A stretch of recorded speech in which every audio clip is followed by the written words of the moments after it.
Shabbat Shalom. Shabbat Shalom. We continue in our parasha of Teitzei with a whole smorgasbord of different teachings, mitzvot, laws, many of them ritual, many of them criminal, many of them civil. It's those last that I want to focus on tonight, or at least the way that the Mishnah takes it and brings it into its full understanding. The idea of paying your wages on a timely manner. That if someone works for you, that you pay them correctly. And the Mishnah in Bava Metzia wants to explain to us that this doesn't mean just actually paying the bills. It means that paying the bill. What is it that you actually owe your employees? When you hire someone for the day, which was sort of the test case version, what do you actually owe them at the end of the day? How do you figure out that amount? Of course, we can say, well, you owe them whatever you contracted them to do. If I hired them for 50 shekels to clean out my backyard, then at the end of the day, I give them their fixed 50 shekels and we're good. Not so fast, says the Mishnah, because thinking that way is far too simplistic and proves that you've never actually hired someone to do any work for you, or never been an employee and been hired to do work.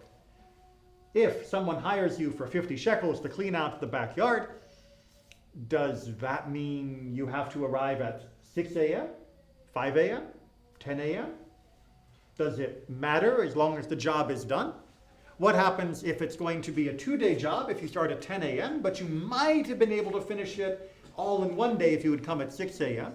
Do you have to stay until the job is done, or do you have to stay only until nightfall? Do you have to stay at a different length? Do you have to leave for lunch? Does your employer pay you for lunch?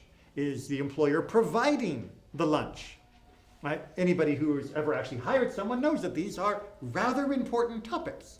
Anybody here who's ever worked for a salary knows that these are rather important topics. And there is a story in the Mishnah about one aspect of this, the feeding of the laborers. After having just said that most of these can be settled according to local convention, and that will be the default unless there is an explicit contract to override, meaning that by default, if people normally wake up and begin work early, then that would be expected in a contract even if it weren't stated. And by default, if people normally show up to work later, that again would be the default, and the employer wouldn't have the right to demand earlier or later. The employee would not have the right to demand earlier or later without explicitly stating that before the contract was struck. But there's a story of Rabbi Yochanan ben Mattia, and he has a little bit of a problem because he tells his son, young man clearly, to go and hire some workers and to offer that they'll be fed for the day.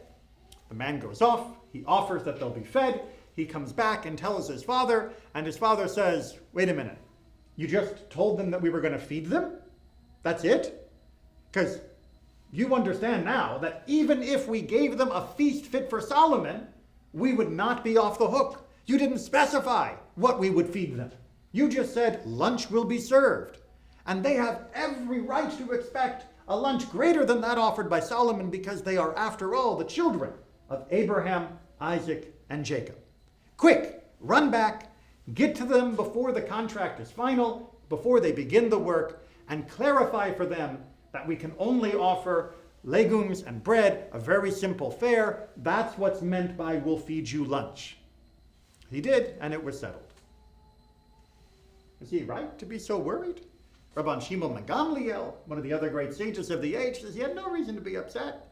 All he had to do was say, look, we're going to follow the local convention. The local convention is, bread and beans. So, of course, they have no right to expect more than that.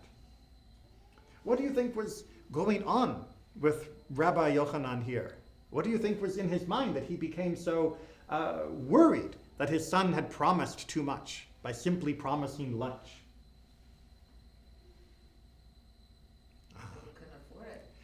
But why would he not be able to afford it? What was it about the workers that meant that they had a right to ask for more?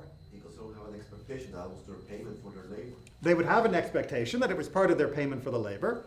But why should they expect more than simple fare?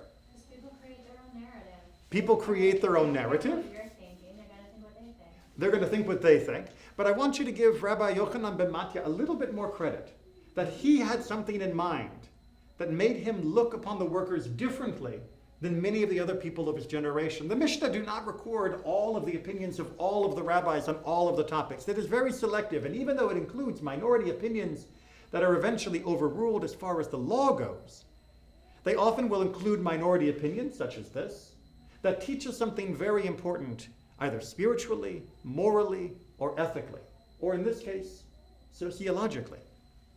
Rabbi Yochanan ben Matya looks and says, wait a minute, you just offered them that we would feed them, but they have the right to claim the best of everything. Why? Not because you left a loophole in the contract, but because, as he states, these are the children of Abraham, Isaac, and Jacob. He's not looking at the workers as just being workers, the proletariat, the common folk, the day laborers that you're a dime a dozen standing outside of Home Depot. Who cares what happens to them? Who cares who they are? They are expendable, interchangeable, and replaceable. All you do is you show up, you give them money, they do the work, they leave. It's like hiring a donkey in their day or hiring a tool from Home Depot now. That wasn't the way Rabbi Yochanan looked at them.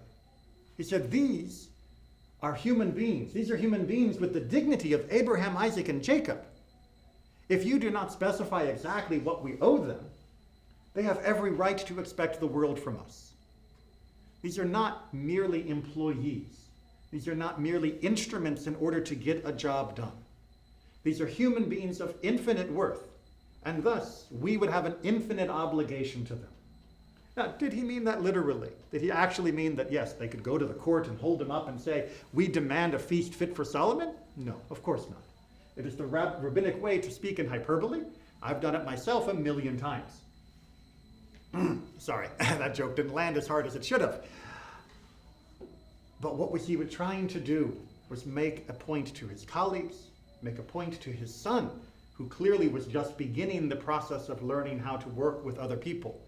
He was saying, look, we may be in a position where we can hire other people. We may be in a position of wealth where we have the wherewithal, both within our land and within our pocketbook, to hire someone else to do work on our behalf, which is going to be of great benefit to us. But never forget who you are hiring. Never forget that these are the children of Abraham, Isaac, and Jacob, just as you are. Never forget that they have the same dignity of Abraham, Isaac, and Jacob, and just as you would treat one of the Avot, one of our ancestors, with great respect and esteem, if they were to come to our house, so too must you treat these workers who come to do a job for you.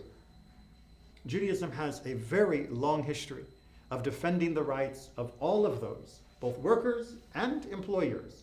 And there are as many passages that work in the other direction. But it is built around the idea of mutual respect, of mutual obligation, and of the infinite worth of all people in every relationship. Do not allow dollars and cents or shekels to confuse or blind you to the humanity of all people involved on all sides of these equations. Shabbat Shalom.